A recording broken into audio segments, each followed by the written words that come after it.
네, 우리나라도 크고 작은 사건이 잇따랐지만 북한은 정말 올해 다사다난했습니다. 북한 관련 주요 뉴스들로 올해 북한의 대내외 정세 흐름을 되돌아보고 내년을 전망해 보겠습니다. 네, 전문가 두 분 모셨습니다. 통일연구원의 정영태 선임연구위원, 그리고 북한 강성산 전 총리의 사위인 경민대 북한학과 강명도 교수 나왔습니다. 안녕하세요. 네, 안녕하세요. 예. 이 올해만큼 북한 소식을 많이 전해드렸던 해가 없는 것 같습니다. 네. 먼저 올해 가장 북한의 중요한 이슈가 무엇이었는지부터 한번 이 화면을 보시겠습니다. 네.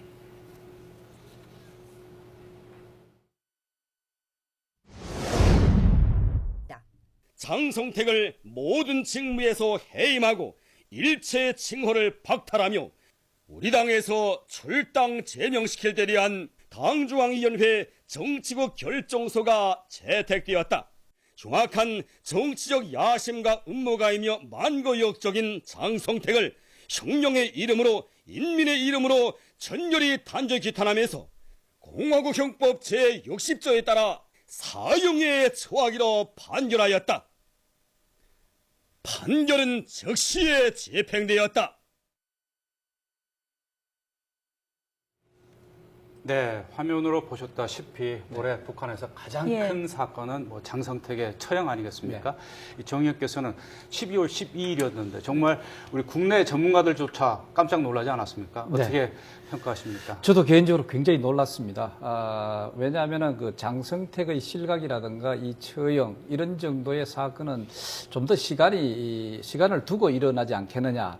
그렇지만 장성택의 권력 주변에서 멀어져야 된다고 하는 당위성이랄까 이런 건 사실 있었습니다. 네. 그렇지만 이렇게 빨리 이게 오는구나 하는 그 측면에 있어서 굉장히 놀랐고, 그렇다면 이제 이 사건을 보는 그 입장을 우리가 어떻게 판단해야 될까 하는 것을 보면은 이건 역시 여러 가지 그 권력 투쟁이라든가 이런 얘기는 많이 나오는데 제가 개인적으로 봤을 때는요, 이것은 그 김정은 유일 영도 체계를 구축해 나가는 과정에 있어서 어떻게 하면 빨리 이것을 그 공고화시켜야 되겠다고 하는 그런 그 나름대로의 그 노력 중에 하나라고 볼 수가 있죠.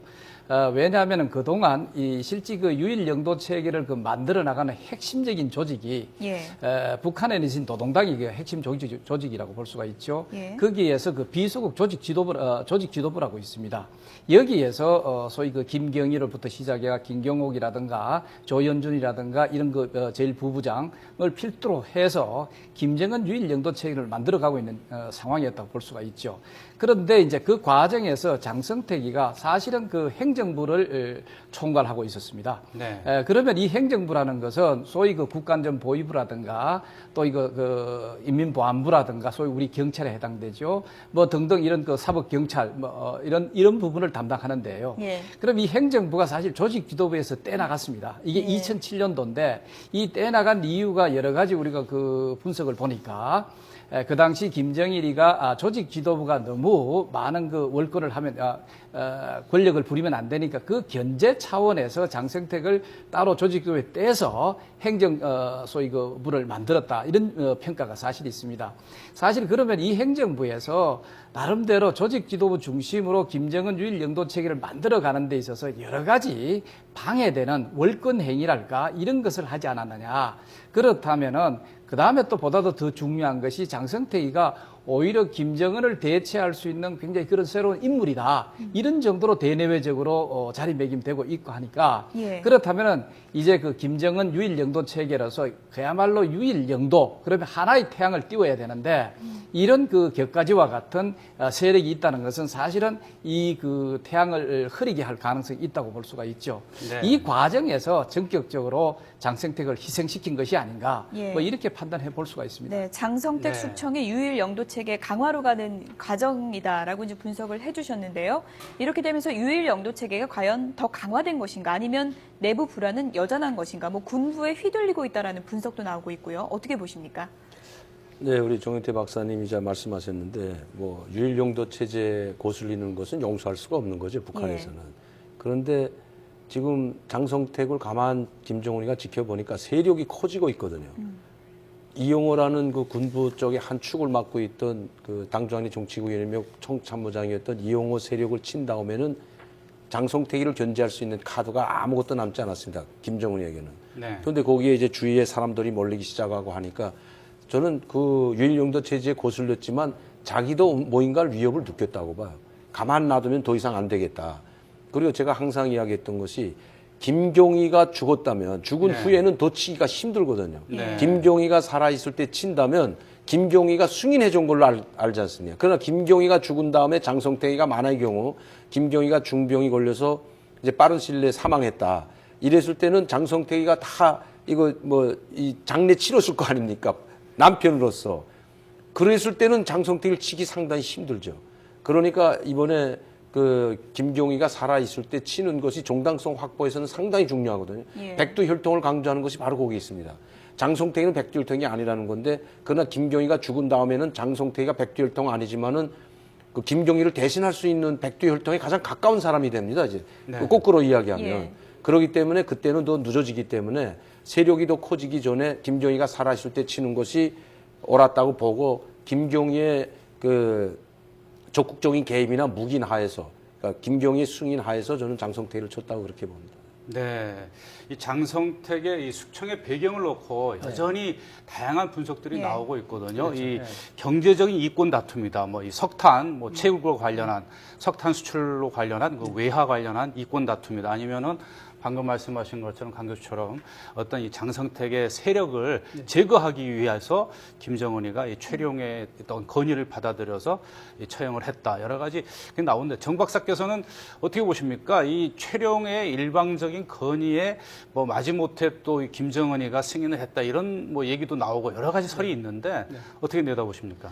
예, 물론 그 장성택이가 여러 가지 형태로 그 전행을 했을 가능성이 있습니다. 그 당 행정부장이라고 하는 것은 사실상 그 또 고모부에다가 거기에서 또 고모인 김경희가 또 자리 잘 잡고 있고, 그러나 어떤 여러 가지 측면에서 그 권력을 부릴 수 있는 자리에 있었다고 볼 수가 있죠. 예. 자, 그렇다면은 지금 그 김정은 체제 들어와서 가급적 여러 가지 경제 문제라든가 이런 실질적인 문제는 내각에 맡기고자 하는 그런 움직임이 사실 있었습니다. 이게 바로 내각 중심제라고 표현을 이번에 그 장성택 제목에 내놨죠. 자, 이런 데 있어서 그 장성택 중심으로 한 여러 가지 그 권력을 부려서 그런 그 외화벌이라든가 뭐 이런 또 좋은 이런 그 기업이라든가 이런 것을 뭐 장성택 주변으로 몰려들게 한다든가, 또 거기에서 장성택에게 또 여기서 마음대로 했다든가 이런 게 사실 있었을 거예요. 자, 이런 것뿐만 아니고 소위 그 김정은의 지시라든가 예. 김정은의 명령, 소위 수령 아닙니까? 명령을 상당히 어겼을 가능성도 사실 있고, 왜 이런 등등으로 해서 아까 제가 얘기 드린 것과 마찬가지로 바로 그 조직 지도부가 나름대로 김경희를 필두로 해서 김정은을 만들고 있는데, 수령으로 만들고 있는데 상당한 그런 여러 가지 장애물을 만들었다는 거죠. 자, 그런 측면이 하나 있고, 동시에 이제 이 군부 얘기가 사실 많이 나오는데, 저는 개인적으로 북한에 있어서 군부를 도대체 뭐를 군부라고 하느냐, 이걸 먼저 정의를 해야 돼요. 그럼 예를 들어 장성택 자체도 군부예요. 솔직히 얘기하면은 지금 장성택도 네. 대장입니다. 예. 뭐 때때로는 대장 군복 입고 나오기도 합니다. 자, 최룡해도 지금 군 출신은 차수지요. 아니지만. 군 출신이 아니지만 또 네. 대장 칭호를 또 같이 받았죠. 김경희하고 지금 김경희도 대장입니다. 그리고 김경옥이라고 해서 또 대장입니다. 이런 사람들을 군부라고 하는지, 그렇다면은 군부가 이것을 어떻게 했다는 말은 될 수가 있죠. 그렇지만 이런 사람들은 당적인 차원에서 정치적으로 김정은을 충성을 나름대로 만들기 위해서 이래 그 지원하고 협력하는 그런 그 세력들이라고 볼 수 있거든요. 이런 사람들은 어디까지나 당적 고위 관료다, 이렇게 보는 게 큰 틀림이 없습니다. 예. 이런 사람들에 의해서 사실 군부는 적극적으로 통제를 당하고 있고, 소위 이게 군부를, 최고 지도자가 군부를 완전히 장악하기 위해서 나름대로 네. 노력하고 있는 인물들이라고 볼 수가 있죠. 뭐 이렇게 봤을 때 사실은 그 당이 완전히 지금 장악을 하고 있다. 또 장악을 해야 예. 김정은 유일영도 체제가 굳혀지는 그런 측면이 있거든요. 자, 그러면 이번 사건을 어떻게 보겠느냐 하는 것은, 저는 당 내에서 나름대로 이걸 이걸 가지고 권력 투쟁이라고 할 수도 있겠죠. 뭐 예를 들면, 왜냐하면 당 행정부하고 조직 지도부하고 나름대로의 어떤 견해의 차이라든가 행위의 차이, 뭐 충성하는 그 모습의 차이, 이런 것을 보여가지고 갈등을 일으켜서 결국은 장성택이가 졌다는 그런 뜻이 되거든요. 자, 이렇게 볼 수 있는데, 그러나 어떻든 지금 했던 것은 보면은 장성택을 처형함으로써 바로 유일영도 체계를 만들려고 하는 당 조직 지도부의 작품이다, 이렇게 예. 보는 것이 뭐 큰 틀림이 없을 것 같습니다. 네, 여러 가지 분석 중에 이제 국정원은 국회 보고에서 이제 이권 사업 갈등 때문에 처형된 것이다 이런 내용도 있었는데요. 장성택이 쥐고 있었던 경제 이권을 이제 다시 분배하는 과정에서 권력 투쟁이 일어날 수도 있지 않느냐 하는 전망도 나오고 있습니다. 뭐 외화벌이 담당한다고 이제 54국이라고 하나요? 뭐 어떻게 볼 수 있는 건가요? 이 54국이 뭐 총정치국에 있었다, 인민군 뭐 총참모부 직속이었다고 하는데 제가 알고 있기에는 국방위원회 소속으로 알고 있었어요, 저는. 예. 원래 뭐 국방위원회 부위원장이 장성택이도 국방위원회 부위원장 직하겠지만 그거는 그냥 군사 칭호를 받기 위한 국방위원회라는 건 뭐 상징적인 부서이지 뭐 실질적인 무슨 뭐 권한을 행사하는 부서는 없습니다. 그게 뭐 아래 기관들로는. 그러니까 국방위원회 위원장이 뭐 김정은인데 김정은이가 국방위원회 총사에 가서 지금 일 보는 건 아니잖아요. 제가 봐서는 김정은이는 삼충 집무실이라고 당정위원회 안에 있는 조직도부 그 옆에 있는 삼충, 우리만 청와대와 같은 집무실이 있습니다. 매번 TV에도 나오지 않습니까? 삼충. 당 깃발에다 나오는 삼충, 그 삼충 집무실이라고 하는데 거기서 이제 이제 본다면 당에 나가서 일을 보는 거나 마찬가지죠. 네. 그러면 이 54국을 뭐 국방위원회에서 장성택이가 자기 쪽으로 가져왔다. 뭐 또 군부 쪽으로 가져왔다. 이거는 별 의미가 없을 것 같고요. 예. 장성택이라는 인물이 국방위원회에 있던 행정부에 있던 아무런 직위가 없더라도 사람이 모일 겁니다. 제가 봐서는. 그렇게 상당히 중요한 사람이죠. 북한 내에서. 네. 그렇기 때문에 왜냐하면 오랫동안 40년 동안 뭐 김정일이를 보좌했을 뿐만 아니고 김정일이가 죽은 바로는 김정은이 바로 축군으로서 김정은이하고 모습이 항상 같이 나오지 않습니까? 현지도 네. 나갈 때는 항상 장성택이가 나오기 때문에 그 사람이 직위가 중요한 것이 아니죠. 김정은이와 얼마나 가까웠던가에 따라서 그 사람이 모든 권력의 중심이 돼 있거든요. 지금 최룡이가 2인자라는 모습이 왜 그럽니까? 지금 장성택이가 밀려나고 최룡이가 150회 지금 장성택을 대신해서 장성택 살아 있을 때도 최룡이가 현지들 더 많이 따라다녔다 하니까 지금 벌써 2인자라는 소리가 나오지 않습니까? 네. 그런데 그와 마찬가지로 김정은의 위중이 어디에 가 있는가에 따라서 장성택이한테 가 있을 수밖에 없어요. 처음에는. 그러니까 네. 막강한 힘이 실리지 않았습니까? 그리고 김경희의 남편이고. 그렇기 때문에 장성택이가 뭐 이권을 가져갔다 안 가져갔다가 아니고 사람들이 이권을 가져가게끔 몰아갔을지도 모르죠. 장성택이한테 사람이 모이게 되면 장성택이 라인으로 들어가는 게 상당히 편하거든요. 일할 때. 네. 그런 신뢰가 수도 없이 많았습니다. 네. 그게 바로 이제 하나 신뢰는 평양 13차 세계 청년학생 축전 때인데 2인자가 아니면 이런 큰 이런 축전을 맡길 수가 없거든요. 네. 그러니까 김종일이가 살아있을 때도 2인자고 할 수 있다고 봤기 때문에 장성택이 맡겨서 훌륭히 수행하지 않았습니까, 일단은. 네. 그러니까 지금도 마찬가지입니다. 그런 장성택이었기 때문에 어디에 가 있던지 간에 장성택이는 2인자였고 직위가 없이 살아있어도 2인자였기 때문에 이렇게 국형으로 처했다 저는 네. 그렇게 봅니다. 어떻게 보면 뭐 장성택이가 의도했든 안 했든 간에 그렇죠. 사람들이 몰리다 보니까 결국은 이제 처형됐는데 또 최근 들어 이런 보도가 있더라고요. 12월 12일 날 장성택이가 처형이 됐는데 측근들 7명과 함께 그 주요 간부들 앞에서 공개 처형이 됐다 이런 그 보도가 있던데 우리 강 교수께서는 이제 북한 체제를 경험해 보셨으니까 네. 충분히 가능한 일이라고 보십니까? 저는 그 뭐 7명과 같이 처형한 것보다 먼저 다 처형한 행정부는 쑥대밭이 됐을 겁니다 지금. 행정부에서 살아남은 사람이 하나도 없을 거예요. 당장에는 행정부에도 이제 행정부 부부장만 5명이 되고 그 밑에 1과, 2과, 3과 과장만 해도 수십 명이 되는데 한 15명에서 부과장까지 있고 거기 또 뭐 실장까지 있고 하면 이거 상당히 많거든요. 책임 지도원까지. 예. 그럼 제 생각이지만 이런 시스템을 봤을 때 행정부는 완전히 이령화 제1부부장과 장수길 부부장을 공개 처형했다면 여기에서 책임 지도원까지 있던 사람들은 살아남은 사람이 한 명도 없다고 봐야 됩니다. 네. 거기서 아마 수십 명이 처형당하고요. 그리고 나머지 사람들은 다 정치범죄를 갈 수도 있다는 거죠. 완전히 붕괴, 와해됐다고 보는 것이 해산시켰다고 보는 것이 훨씬 나을 겁니다.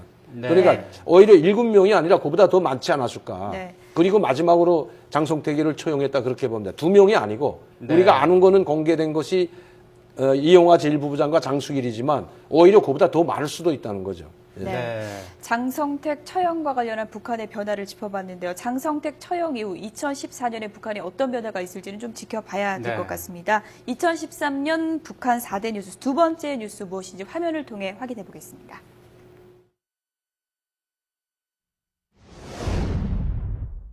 우리 국방과학 부문에서는 주체 102 2013년 2월 12일 북부 지하 핵시험장에서 제3차 지하 핵시험을 성공적으로 진행하였다. 경고에도 불구하고 핵실험을 강행한 것은 한반도에서 신뢰와 평화를 만들어 가는 일이 얼마나 어려운지를 단적으로 보여줬다고 생각합니다.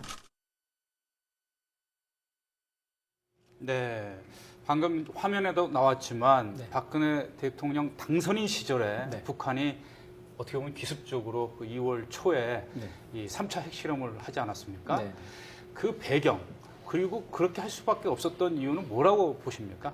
저는 이렇게 봅니다. 사실은 그 3차 핵실험이 좀 늦었습니다. 오히려 소위 그 작년이죠. 작년에 일어났어야 될 겁니다. 왜냐하면 이게 늦었다는 이유가 항상 로켓 발사, 소위 미사일 시험 발사가 있고 그 다음에 몇 개월 내에 핵실험하는 걸로 지금 패턴이 거의 그 유지되어 왔습니다. 1차 때도 그랬고 2차 때도 그랬고 3차 때도 그걸 그대로 지키고 있습니다. 예. 네. 자, 그러면은 첫째 로켓 발사가 사실은 작년에 첫 시험 발사에서 실패를 했습니다. 그렇죠. 실패를 하고 난 다음에 작년 12월 달쯤 돼서 다시 로켓 발사가 성공하고 예. 그 다음에 이것이 사실은 밀쳐져서 이것이 올해 들어와서 이게 핵실험을 했다고 볼 수가 있거든요. 네. 그러나 어떻든 나름대로 이 핵실험 자체는 김정은 새로운 영도 체계 자체를 공고화하는데 인위적으로 활용을 해왔는 그런 측면이 강하다. 왜냐하면 인위적으로 대북 제재라든가 이런 그 강경 정책을 도출해 내놓고 네. 그것에 대해서 대항한다고 하는 또 우리 4, 5월 달에 북한이 군사적인 여러 가지 긴장을 조성을 했죠. 바로 이런 것을 또 만들어서 그러한 전쟁 상황을 만들기 위한 수단으로 삼았다. 이렇게 볼 네. 수도 사실 있죠. 네, 인위적이라고 말씀하셨는데요. 그렇다면 조만간 추가 핵실험도 가능한 건가요? 저는 그 추가 핵실험 자체보다는 이번에는 우선적으로 소위 미사일 시험 발사가 먼저 있지 않겠느냐. 예. 역시도 그것도 미사일 시험은 이제까지의 나름대로 로켓 시험 발사가 아니라 그야말로 미사일 시험 발사인데 여기에는 뭘 하느냐. 자기들이 예를 들어서 중장거리 정도는 될 거예요. 중장거리 정도를 해놓고 자기들은 여기에서 핵을 탑재할 수 있는 미사일 시험 발사를 했다. 네. 이렇게 발표함으로써 실적으로 이제 앞으로 더 이상 사실 핵실험을 안 해도 됩니다. 예. 왜냐하면 이제 이미 개발해 놓은 핵폭탄들이 있으니까 그 폭탄들을 여기에 실어서 미국까지도 가격할 수 있는, 위협할 수 있는 그런 그 미사일을 만들었다. 이렇게 한번 해버림으로써 굉장히 큰 도발을 사실은 야기할 수 있는 거죠. 이렇게 네. 함으로써 김정은 체제의 소위 유일영도 체계를 나름대로 그 강대성이랄까. 예. 소위 그 김정은 체제가 이렇게 얘기하거든요. 과학기술 강국. 이것을 강조하고 있습니다. 예. 그럼 과학기술을 뭐 다른 것 해가지고 과학기술 강국이라는 걸 시비할 수 없으니까 바로 이 미사일 시험 발사를 함으로써 이 과학기술 강국이라는 것을 강하게 시비를 할 겁니다. 또 여기에 이제 해서 우리는 과학기술 강국을 기준으로 해서 기초로 해서 앞으로 경제 건설을 해나가겠다. 이런 메시지를 전달할 가능성이 있죠. 네. 이 중국도 북한이 올 초에 이 3차 핵실험을 강행을 해서 이 반응이 좋지 않았거든요. 그래서 국제사회에서 이 대북제재 결의안 채택하자고 할 때 중국도 동참을 했습니다. 네. 그런데 이 추가 핵실험 가능성에 대해서도 이 북한에 대한 지금까지 국제사회, 뭐 유엔을 비롯한 이 제재가 별로 효율성을 거두지 못했다. 그러니까 결과가 별로 없었던 것 아니냐 이런 말이 많거든요. 북한에 대한 어떤 제재, 그 효과를 거두기 위해서는 어떻게 해야 될까요?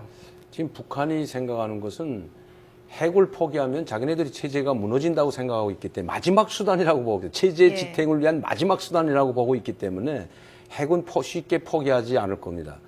그리고 이제 우리 정영태 박사님 말씀하셨지만은 저는 당분간은 핵실험과 같은 미사일 실험은 안 할 거라고 봐요. 왜냐하면 왜 제가 이런 이야기를 말씀드리는가 하면 지금 내부적으로 상당히 혼란돼 있습니다. 지금. 예. 지금 격변의 시기였어요. 북한이 김정은이 2년 동안은 안정된 체제가 아니었고 격동의 시기였습니다. 왜냐하면 작년에 이용호라는 군부 세력, 진짜 세력화되어 있던 사람입니다. 이 사람은. 군부의 세력이라고 하면 이 사람을 군부 세력으로 할 수 있습니다. 야종관 지휘관으로 해서 자기를 따르는 사람들이 상당히 많은 데다가 김정일이가 북한을 이 체제를 유지하기 위해서 많은 힘을 실어줬거든요. 실제로 이 군부 세력이라면 이용호가 바로 군부의 세력을 대표하는 수장이었는데 이 사람을 쳤거든요. 그리고 나서 또 이제 뭐 미사일 실험도 하고 금년엔 핵 실험도 하고 이제는 또 장성떼기까지 쳤어요. 이제 두 양대 세력을 쳤습니다. 이젠 세력화가 힘들어요. 북한에서는 세력화를 시킬 수 있는 사람이 없다는 거죠. 네. 최용해는 군부의 세력화를 만들 수 없습니다. 군부에 있는 야전군 지휘관들이나 장군들의 대변은 강경의 입장을 대변할 수 있는 사람은 될지 몰라도 그 사람을 누가 따릅니까? 그게 한 번도 야전군 지휘관을 해보지도 않았는데. 이런 걸 봤을 때 지금 상당히 혼란됐기 때문에 지금 당장 다시 외부에다가 이 좀 미사일 발사 실험을 한다든가 핵 실험을 하게 되면 국제적인 압력이 또 들어올 겁니다. 거기서 가장 큰 국제적 압력은 중국이거든요. 네. 항상 제가 이야기했듯이 중국이 북한을 지금이라도 질식시키려면 한 달 내지 두 달만 중국에서 들어가는 모든 그 교두보를 차단해버리고 물자를 차단하면 그냥 질식해버립니다. 네. 지금 북한 내 장마당에 돌아가거나 모든 북한을 북한의 2,300만을 먹여 살리는 것이 중국이라고 해도 과언이 아닙니다. 모든 생필포의 90%가 중국산입니다. 이걸 다 중국이 교두보를 통하고 중국의 무역을 통해서 들어가고 있는데 이걸 차단시키면요. 북한은 그냥 무너지고 맙니다. 이건 잘 알고 있기 때문에 중국과의 관계를 막으려고 하지 않아요. 지금 이 관계를 파탄시키려고 하지 않습니다. 김정은이도. 예. 그러면 김정은이가 북중 관계에서 중국이 북한을 이제 좀 차별하거나 이제 좀 배제한다면 네.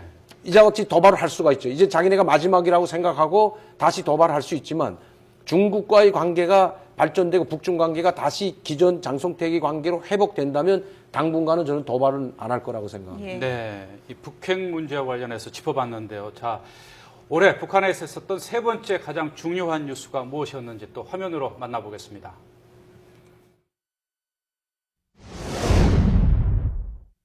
북한의 부당한 조치로 개성공단에 체류하는 우리 국민들의 어려움이 더욱 커지고 있는 바 정부는 우리 국민 보호를 위해 잔류인원 전원을 귀환시키는 불가피한 결정을 내리게 되었습니다. 8월 14일 공업지구에서 전제 조건 없이 개최하도록 하며 그에서 좋은 결실들을 이룩하여 8.15를 계기로 온 민족에게 기쁜 소식을 전하게 하자는 것을 제기한다. 그야말로 우여곡절을 길게 겪었다고 할 수 있죠. 개성공단 문제인데요. 개성공단 문제와 관련해서 이제 우리 정부 대응에 대해서 어떻게 평가해 볼 수 있을까요? 저는 이게 바로 그 박근혜 정부의 그 신뢰 프로세스를 그 대변해 줄 수 있는 대표적인 그 해결 방식이었다. 이래 볼 수가 있죠. 이제까지 그 보면은 그 개성공단이 지난 2009년에도 그 핵실험을 하고 난 다음에 개성공단도 닫고 그래서 군사적 긴장을 조성하고 등등 해서 그래서 또 다시 자기들이 임의적으로 닫고 이래 해서 또 슬그머니 재개하는 그런 형태를 사실 했고, 그럼 그 과정에서 우리 기업들도 굉장한 피해도 사실 입었거든요. 그 다음에 또 우리도 나름대로 거기에 대한 불신을 강하게 갖고 있었고, 그런데 이제 이번의 경우에도 똑같은 패턴으로 북한은 그래 하고자 했습니다. 뭐냐 하면은 자기들이 사실 임의적으로 닫은 거나 마찬가지였죠. 그럼에도 불구하고 어느 정도 이제 그 한반도에 있어서 군사적 긴장 조성이라는 어떤 필요성이 끝나가는 과정에서는 슬그머니 다시 재개하는 그런 제출을 사실 썼습니다. 예. 그래서 우리 정부가 여기에 대해서는 그야말로 쐐기를 박았습니다. 이제는 이런 형태는 두 번 다시 되지 않는다. 소위 그 비정상이 계속 정상한 것처럼 이게 돌아가서는 안 된다. 비정상화된 건 정상화시켜야 된다 하는 이런 측면이죠. 네. 그래서 나름대로 개성공단을 좀 시간이 걸리고 나름대로 긴장도 조성하는 그런 측면도 있었죠. 그것을 우리가 지키면서 단호한 나름대로의 원칙을 견지해서 네. 그야말로 개성공단이 좀 더 발전된 정상화였다. 이런 겁니다. 그래서 소위 앞으로 다른 문제도 마찬가지입니다. 소위 한반도 신뢰 프로세스 내에서 네.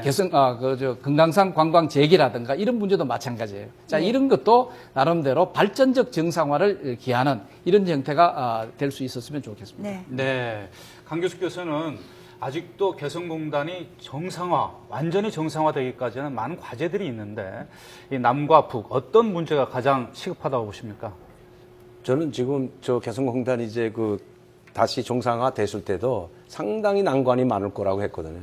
왜냐하면 뭐 시간이 급하고 빨리 우리 기업들을 정상 가동화 시켜야 그 피해를 축소시키기 위해서 빨리 서둘렀어요. 그리고 나머지는 다 이제 가동하면서 다시 하나하나 하자고 해나갔는데 그 과정이 지금 제대로 되는 것이 없고 또 세금 문제도 그 기업의 피해를 줄이기 위해서 세금 안 바꿨다는데 다시 세금 달라는 태클을 걸고 있는데 어떤가에 무슨 투집을 잡는 것 같습니다. 왜냐하면 지금 우리는 항상 지금 그 북한을 대할 때 뭐 이번에 김광진 국방장관이라든가 박근혜 대통령도 가차없이 웅징하라고 하지 않습니까? 네. 그러니까 가차없이 웅징한다면 북한에서 또 대응하는 것은 우리는 전면전을 각오하고라도 우리는 대응할 거다. 또 이런 이야기를 하고 있어요. 그럼 여기서 걸림돌이 개성공단이었습니다. 개성공단을 두고는 아마 북한이 함부로 전쟁을 못할 거다 하니까 개성공단 폐쇄시켰던 거 아닙니까? 사실은 우리 언론을 투지 잡아가지고 개성공단 때문에 둬서 저거 시금석이다. 저거 더 두고는 전쟁 못할 거다. 뭐 하니까 사실 했던 거거든요. 지금도 그 방식으로 저는 간다고 봅니다. 만약의 경우 이런 세금 문제를 들고 나는 것도 투집을 잡아가지고 또 태클을 걸지 모른다는 거죠. 그렇기 때문에 아직도 뭐 완전 정상화라고는 보지 않지만 북한이 대신 하나 지금 정확한 것은 김정은이의 결심에 달았다는 거죠. 이제는 모든 것 김정은이 결심하면 거기에 누가 너라고 할 수 있는 사람이 없기 때문에 김정은이가 결심만 하면 개성공단도 잘 될 수 있고 남북관계도 잘 될 수 있는 그런 시스템은 됐다고 저는 봅니다. 네, 재가동은 들어갔지만 많은 과제들이 남아있는 개성공단 문제 짚어봤고요. 마지막 뉴스 화면을 통해서 확인해 보겠습니다.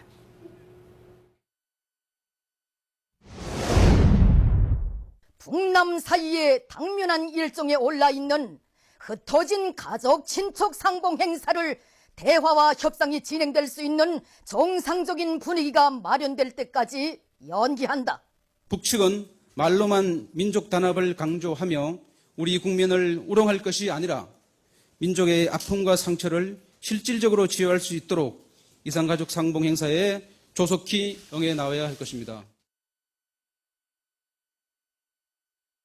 네, 이산가족 상봉 행사가 나흘 전에 이제 무산이 되면서 이산가족들에게 큰 상처가 됐는데요. 내년에는 열릴 수 있는 가능성이 있을까요? 그래서 꼭 내년이라 하기 좀 이상한데 그러나 어떤 다음 차례는 이런 이산가족 인도적 문제를 미끼 상품 비슷하게 활용하는 측면이 있습니다. 그러나 이제 앞으로 이제 북한이 남북한 관계 개선 필요성은 확실히 있기 때문에 그것을 위해서라도 이산가족 상봉이라는 미끼 상품을 활용할 겁니다. 그렇다면은 또 이산가족 상봉이라고 하는 그런 그 화제가 또 그런 실제 행위들이 일어날 가능성이 있죠. 예. 네. 자, 그리고 끝으로 이제 노동당 제1비서 이 김정은의 신년사를 보면 이제 새해 어떻게 북한을 이끌고 나가겠다라는 어떤 청사진이 담길 것 아니겠습니까? 어떤 내용들이 포함될 것으로 보십니까? 네, 지금까지 뭐 북한의 행태를 보면 뭐 신년사에 발표했다고 해서 그대로 가는 건 아닙니다. 첫 번째 김정은이가 금년도 신년사에도 남북관계 발전시켜 나가는 것이 자기네들한테 유리하다고 했는데도 불구하고 지금 다 악화됐거든요, 실제로. 그렇기 때문에 그렇지만 어쨌든 이번 김정은의 신년사를 우리가 지켜보면 거기에 모든 정책적 방향은 다 담겨 있을 겁니다. 네. 기본적인 방향은 다 담겨 있지만 거기에 가다가 또 남북관계가 악화지면 그건 또 이렇게 틀어질 수가 있지만 어쨌든 이번에 김정은의 그 장성택이를 처형하고 나서의 첫 번째 신년사고 자기가 홀로서기 성공해가지고 신년사기 때문에 상당히 좀 무게가 있을 거고 보고 아마 그대로 좀 집행할 가능성도 상당히 많기 때문에 우리가 좀 관심 있게 지켜볼 필요가 있다고 생각합니다. 네, 알겠습니다. 이 새해 북한과의 관계까지 전망을 해봤습니다. 지금까지 통일연구원 정영태 연구위원 그리고 경민대 북한학과 강명도 교수였습니다. 네, 오늘 고맙습니다. 고맙습니다. 네, 감사합니다.